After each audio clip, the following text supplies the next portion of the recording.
कम करूंगा। तो आप तो इस बात पर ईमान रखते हैं ना कि मजदूर का पसीना सूखने से पहले उसकी मजदूरी उसे दे देनी चाहिए। आपका भरोसा है इस बात पर, मैं रखता हूं इस बात पर ईमान। तो आज मैं आपसे यह कहने आया हूं कि राहुल गांधी के पैर के छाले मैंने देखे हैं, मैंने राहुल गांधी के माथे का बहता हुआ पसीना देखा है, और अब राहुल गांधी ने अपना नुमाइंदा बना के, अपना प्रत्याशी बना के, महागठबंधन ने अपना प्रत्याशी बना करके मोहन श्रीवास्तव जी को आपके बीच में भेजा है। मुझे किसी साथी ने अभी कहा कि यहाँ पे लाइब्रेरी युवाओं के लिए पढ़ने की लाइब्रेरी नहीं है। कोई फरमान साहब है, उन्होंने हमसे कहा कि मोहन श्रीवास्तव जी से कह दीजिए कि यहाँ लाइब्रेरी की आवश्यकता है, अगर ये विधायक बनते हैं तो लाइब्रेरी बनवाएं। तो मैं एक वायदा आपसे कर रहा हूं, आप मोहन जी को विधायक बना करके असेंबली पहुंचाइए। आप सिर्फ एक विधायक नहीं जिताएंगे, एक विधायक जिताइए, साथ में एक सांसद फ्री में पाइए। इससे अच्छा ऑफर तो कुछ नहीं हो सकता ना। ये बिहार की असेंबली में आपके मुद्दे पर लड़ेंगे, और मैं देश की सबसे बड़ी पार्लियामेंट में, राज्यसभा में खड़े होकर के आपके मुद्दों पे लड़ूंगा। और यहाँ शिक्षा की जहां तक बात है, लाइब्रेरी की जहां तक बात है, मैं मोहन जी के बिहाफ पे आपसे वादा करता हूं कि आप इन्हें असेंबली पहुंचाइए। इनके बजट से, इनकी निधि से जो सबसे पहला काम होगा वो यहाँ पर लाइब्रेरी का होगा। ये मैं आपको भरोसा दिला रहा हूं, जहां युवक युवतियां नौजवान साथी जा करके पढ़ाई कर सके, बैठ सके। हम शिक्षा की बात कर रहे हैं, हम रोजगार की बात कर रहे हैं, हम बांटने की बात नहीं कर रहे हैं। हम आपसे कह रहे हैं कि अब तक एक बार मोहन भाई को मौका दीजिए। बाकी को आपने 7 बार 8 बार मौका दे दिया, कितना दे दीजिएगा मौका? अब तो अडवाणी जी भी रिटायर हो गए, अब तो मोदी जी की भी रिटायर होने का समय आ गया, इस बार नीतीश जी भी रिटायर हो रहे हैं, अब तो उनको रिटायर कर दीजिए।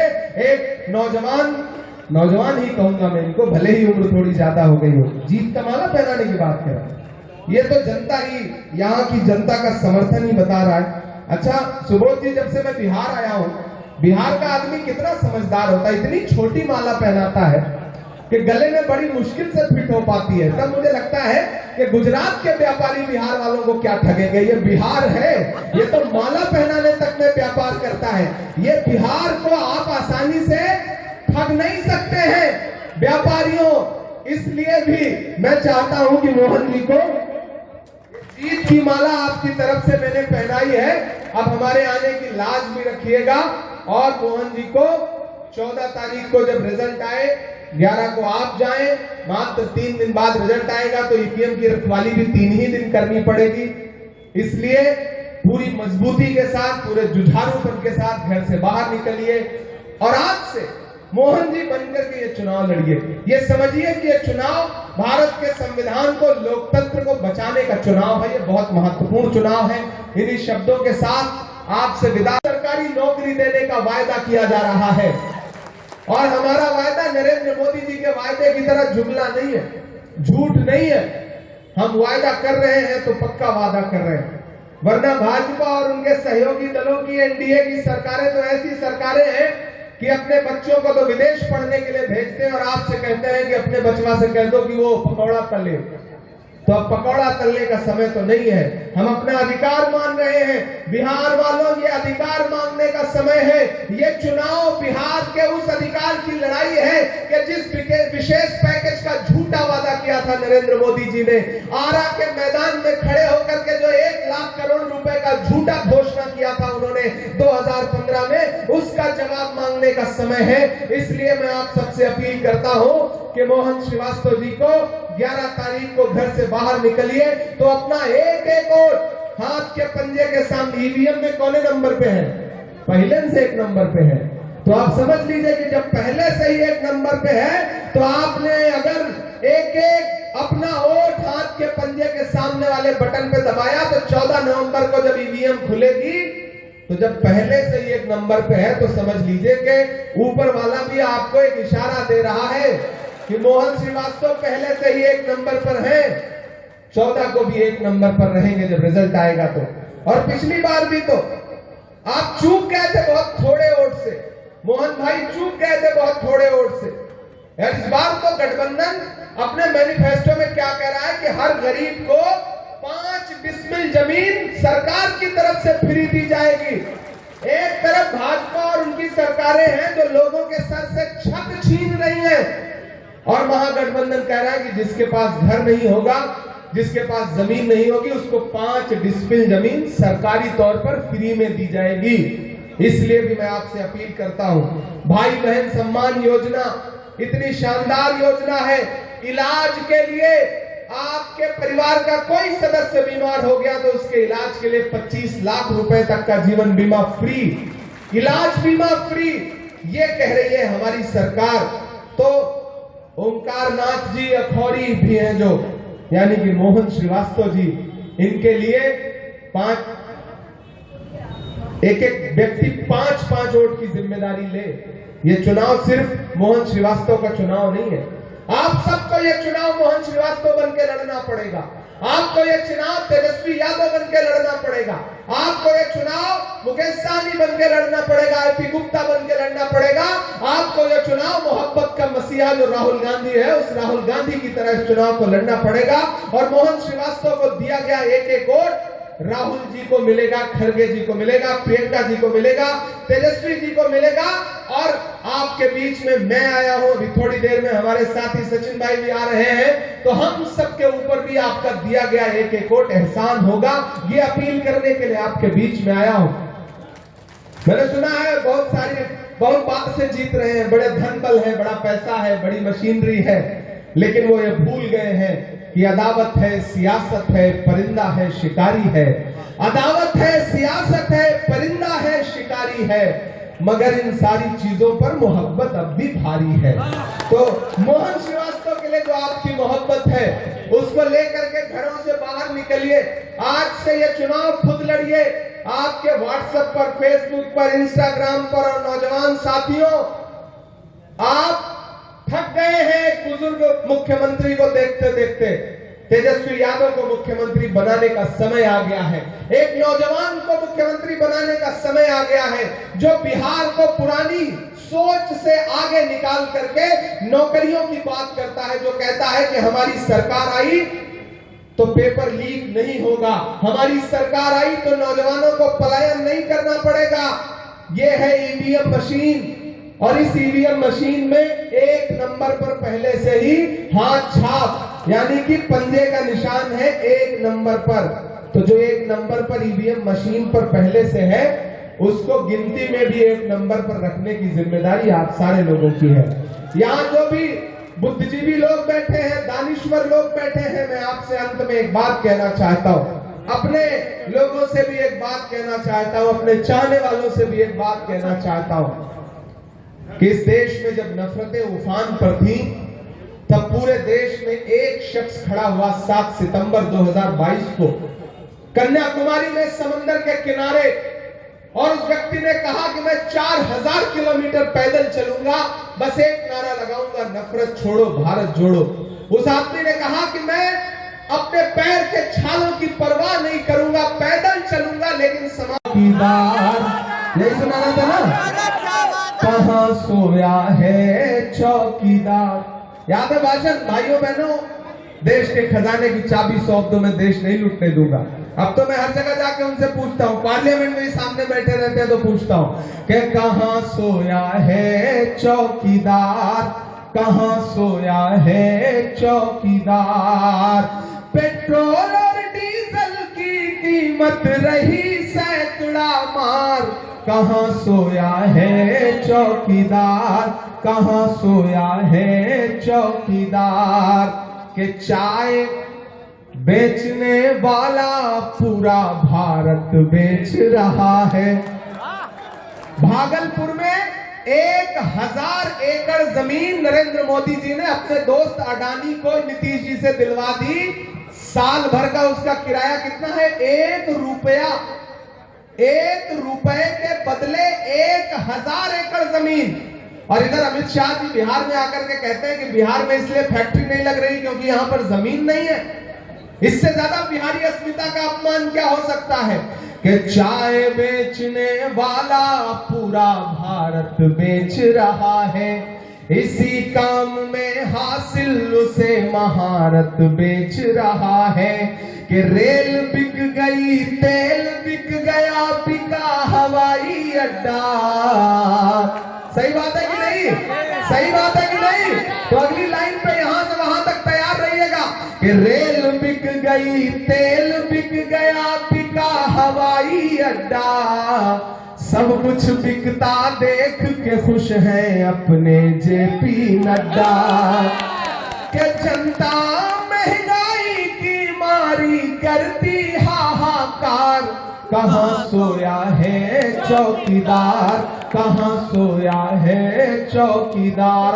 और तालियां अगली पंक्ति में बजनी चाहिए कि अब बिहार में बन जाएगी तेजस्वी सरकार, कहां सोया है चौकीदार, कहां सोया है चौकीदार। उठाइए अपना एक एक हाथ मोहन भाई के समर्थन के लिए, पीछे तक कोई हाथ झुका हुआ नहीं रहना चाहिए। आपका यह समर्थन मोहन श्रीवास्तव की ताकत है और मुझे पूरा भरोसा है कि 11 नवंबर को आप घरों से निकलेंगे तो एक एक वोट मोहन श्रीवास्तव को दे करके आएंगे। ये सारी साजिशें धरी की धरी रह जाएंगी। कैंची से चरागों को लवे काटने वालों, कुदरत के करिश्मों से लड़ोगे तो मिटोगे। तुम फूल को चुटकी में मसल सकते हो लेकिन खुशबू को बिखरने से नहीं रोक सकोगे। इस बार मोहन श्रीवास्तव की खुशबू पूरे गया में, पूरे बिहार में, पटना में फैलेगी, ऐसा भरोसा है। बहुत बहुत धन्यवाद।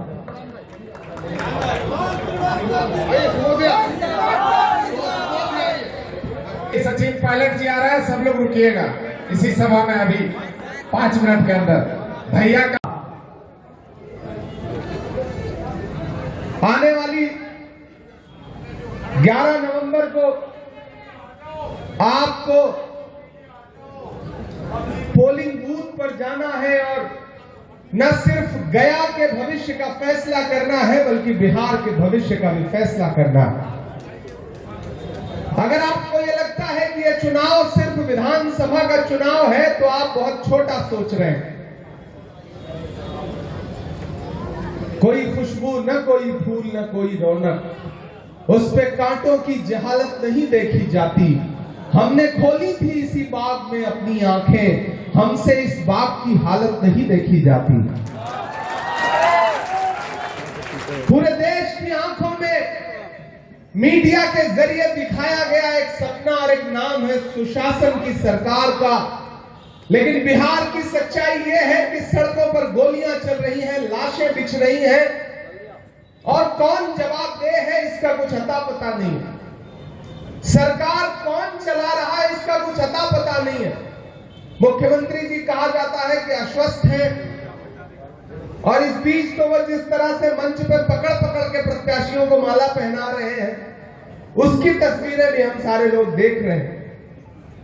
उधर दिल्ली में बैठा हुआ हाकिम ये सोचता है कि बिहार को गुजरात के रिमोट कंट्रोल से चलाया जाएगा, लेकिन मैं गया में खड़ा होकर के, इस पवित्र धरती पर खड़ा होकर के ये कहता हूं और दिल्ली में बैठे हुए हुक्मरानों से भी ये कहना चाहता हूं कि ये बिहार है, ये उड़ती हुई चिड़िया के पर पहचानता है। अगर किसी को लगता है कि दिल्ली में बैठे हुए गुजरात के व्यापारी बिहार को रिमोट से चलाएंगे तो आप गलतफहमी के शिकार हैं। बिहार को बिहार की जनता चलाएगी, बिहार के युवा चलाएंगे, बिहार की महिलाएं चलाएंगी, बिहारी चलाएंगे, व्यापारी नहीं चलाएंगे। आने वाली 11 तारीख को आपको घरों से निकलना है तो गया जी में पिछले 8 बार से अपनी सेवाएं, इतनी ज्यादा सेवाएं दे चुके हैं कि अब उनको सेवा मुक्त करने का समय आ गया है। उम्र भी हो गई है और काम के नाम पर तो कुछ हुआ नहीं। ऐसे में इतनी बार आपने मौका दे दिया और एक जुझारू प्रत्याशी, एक जुझारू व्यक्ति जो लगातार आपके बीच में गली कूचों में, आपकी सड़कों पर, आपके मुद्दों पर संघर्ष करता हुआ नजर आ रहा है, ऐसे मोहन श्रीवास्तव जी को जिताने का समय है। इस बार उनको मौका देने का समय है। मैं इमरान प्रतापगढ़ी हूं, आपके मुद्दों पर, देश की पार्लियामेंट हो या देश की सड़कें हो, बोलता रहता हूं, लड़ता रहता हूं। जब भी मैं मोहन जी से मिलता हूं तो इनका जो व्यक्तित्व है और इनकी जो बातचीत की शैली है, चूंकि मैं साहित्यिक व्यक्ति हूं तो मुझे अच्छा लगता है कि कोई राजनेता ऐसा भी है जो साहित्यिक भाषा में बात करता है। अशोक साहिल ने कभी कहा कि मैं तुम्हें अपने उसूलों की कसम देता हूं, मैं तुम्हें अपने उसूलों की कसम देता हूं, मुझको मजहब के तराजू में न तौला जाए, मैंने इंसान ही रहने की कसम खाई है, मुझको हिंदू या मुसलमान न समझा जाए।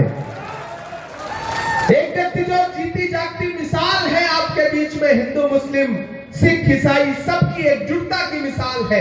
एक व्यक्ति जो लोगों को साथ लेकर के चलना चाहता है, वो आपसे एक बार सेवा का अवसर मांग रहा है।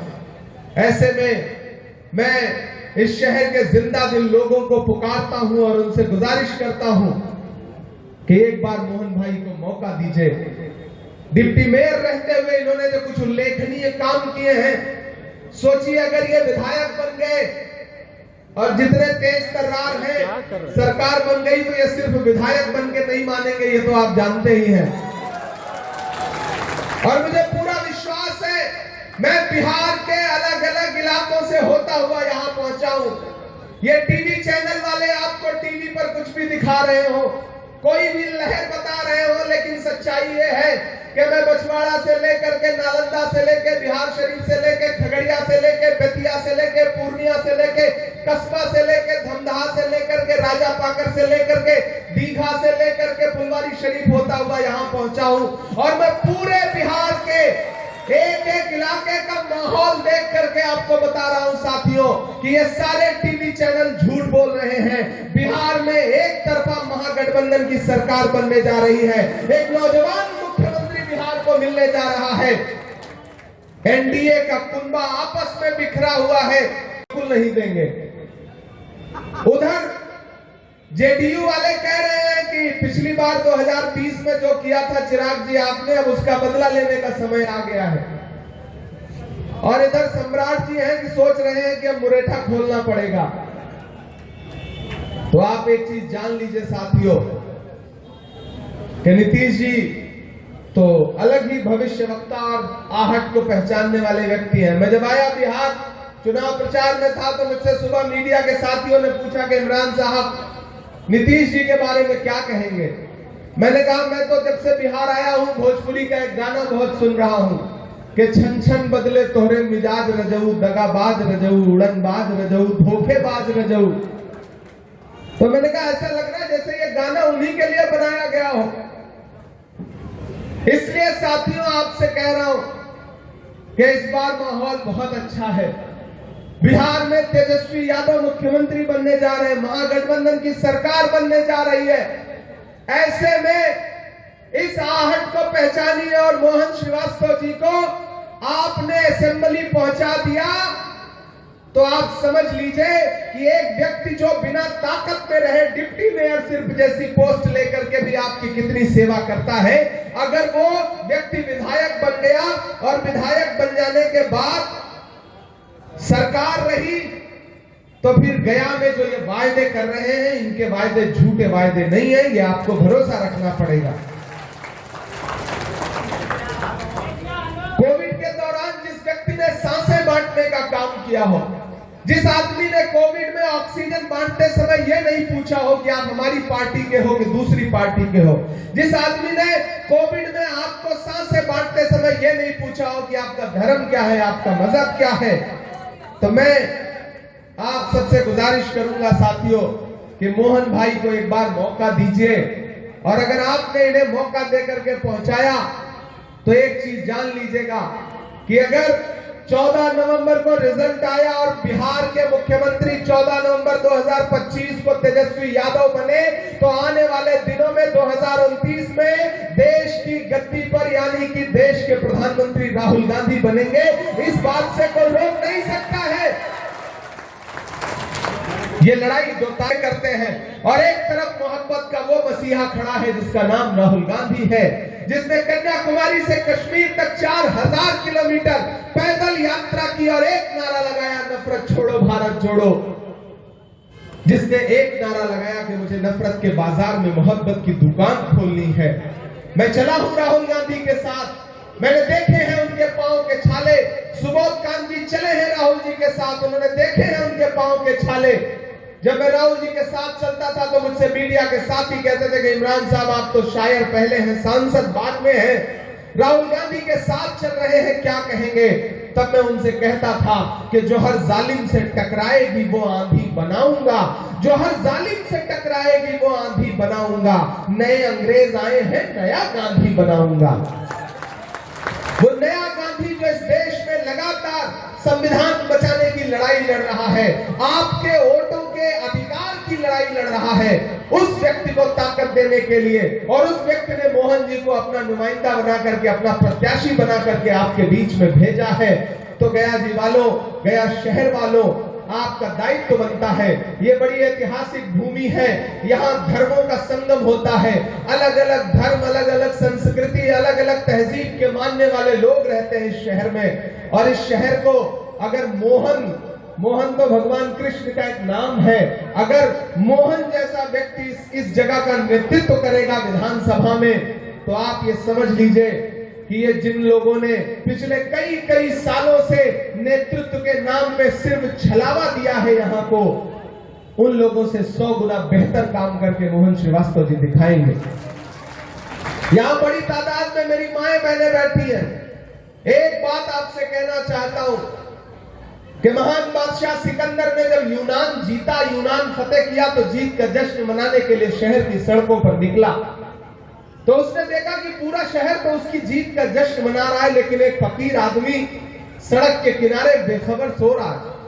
सिकंदर को गुस्सा आया, सिकंदर अपने घोड़े से उतर के उस सोते हुए फकीर के पास गया और उसे जोर की एक लात मारी, और लात मार के कहा कि क्यों रे फकीर, मैंने शहर जीत लिया, लोग जश्न मना रहे हैं, तू सो रहा है? तो उस फकीर ने उम्मीदी आंखों से सिकंदर की तरफ देखा और देख करके कहा कि शहर जीतना बादशाहों का काम है, लेकिन लात मारना गधे का काम है। तो मुझे ये बताइए कि पेट्रोल डीजल 58 रुपए से 100 रुपए का हो गया, तो महंगाई की लात पड़ी या नहीं पड़ी? वो आटा चावल, वो दूध दही, वो पनीर और छाछ, ये आए थे ना नारा देकर के बहुत हुई महंगाई की मार, अब की बार मोदी सरकार। मैंने तो पार्लियामेंट में भी बजट सेशन में ये बात उठाई थी कि ये आए थे बड़ी बड़ी बातें करके, लेकिन ये सरकार वो सरकार है जो कफन तक पर जीएसटी लगाती है, कफन तक पर जीएसटी लगाती है। ये सरकार वो सरकार है कि जो आप सुबह जब खाना बनाने के लिए रसोई में कढ़ाई में सरसों का तेल डालती है सब्जी बनाने के लिए, तो उसके साथ आपके आंसू भी गिरते हैं, क्योंकि जो सरसों का तेल, खाना बनाने वाला तेल जो 70 रुपए का था, 200 रुपए किलो बिक रहा है। इन्होंने महंगाई के अलावा कुछ नहीं दिया है। और हमारा मैनिफेस्टो, कांग्रेस पार्टी का वादा क्या है, महागठबंधन का वादा क्या है कि 200 यूनिट बिजली फ्री रहेगी एक एक परिवार को, और 5 साल में बिहार के